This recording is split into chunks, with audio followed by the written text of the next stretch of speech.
지난 3일 산사태로 일가족 3명이 숨진 사고 현장입니다. 가평군에서 산사태로 사람이 숨진 사고는 이번이 처음입니다. 사고 원인을 놓고 재해 또는 인재나에 관심이 집중되고 있습니다. 사고 현장 영상 등을 통해 이번 사건의 원인을 분석해봤습니다. 특히 사고가 나기 전 숨진 송 씨가 생애 마지막으로 촬영한 동영상을 NZ뉴스가 단독 입수했습니다. 끔찍한 사고가 나기 전 뉴질랜드 국적의 송한나 씨가 드론으로 촬영한 영상입니다.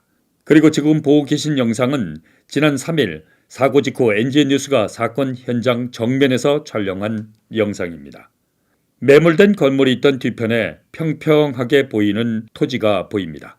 건물 바로 뒤에 있는 땅이 숨진 김 씨 소유이고 바로 그 뒤의 땅은 서울에 사는 이모 씨 소유의 땅입니다. 두 필지 모두 지목상 농림지로 건축은 안 되는 곳입니다. 그래서 토지주들은 2년 전 이 땅에 개복숭아 재배를 하겠다며 개간 허가를 받고 준공을 한 상태입니다. 이번 사고의 원인을 놓고 임야를 훼손한 개간 허가에 초점을 맞추고 있는 양상입니다. 그러나 고인이 된 송 씨가 남긴 영상과 NZ뉴스가 촬영한 그림 그리고 국토교통부 위성지도를 비교해보면 이번 사고의 시작점과 원인을 예측할 수 있습니다. 개간 허가를 받은 평평한 곳, 화면 왼쪽 대부분은 사고 후에도 석축이 그대로 있을 정도로 멀쩡해 보입니다. 그러나 화면 오른쪽은 개간 허가지 일부분만 토사에 휩쓸려 훼손된 것을 알 수 있습니다. 현장 영상으로 볼 때 산사태가 발생한 곳이 개간지가 아니라는 것을 쉽게 알 수 있습니다. 그러면 산사태가 시작된 지점은 어디라는 것일까? 개간 허가지와 경계에 있는 산유리 사진입니다. 사진에서 보이는 S자 모양의 굴곡들은 벌목한 나무 운송을 위해 만든 산판길입니다. 지금으로부터 10여 년 전 벌목된 것으로 확인된 이 땅엔 나무가 거의 없습니다. 특히 개간지 땅과 경계 지점엔 나무도 적고 급경사면이 있습니다. 바로 이 지점이 3명의 목숨을 앗아간 산사태가 시작된 지점입니다.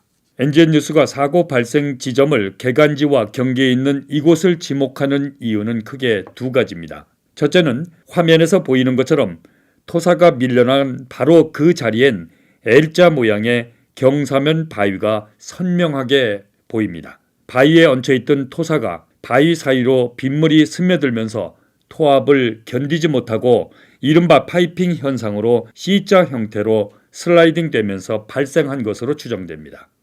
이런 주장을 뒷받침하는 또 다른 근거는 사고가 난 옆 땅 절개지 부분도 상당 부분 토사가 유출된 것을 볼 때 합리적 의심이 드는 이유입니다. 산사태 발생 지점이 개간 허가를 받은 땅이 아니라 옆에 있는 곳에서 발생했다고 추정하는 두 번째 이유입니다. 개복숭아 재배를 위해 개간 허가를 받은 허가지 총 면적은 1,500여 평에 이릅니다. 그러나 사고 지점 바로 뒤에 보이는 개간지는 거의 피해가 없습니다. 다만 오른쪽 일부분만 이번 사고로 붕괴됐습니다. 만약 산사태 발생 지점이 개간 허가지 상단 부분이었다면 나머지 허가지와 펜션 본 건물까지 심각한 타격을 입었을 것입니다. 사고가 나기 얼마 전 고인이 된 송한나 씨가 생애 마지막으로 남긴 영상에서도 이 같은 합리적 추론이 가능합니다. 마치 끔찍한 사고를 예감이라도 하듯 생생한 영상을 남겼습니다.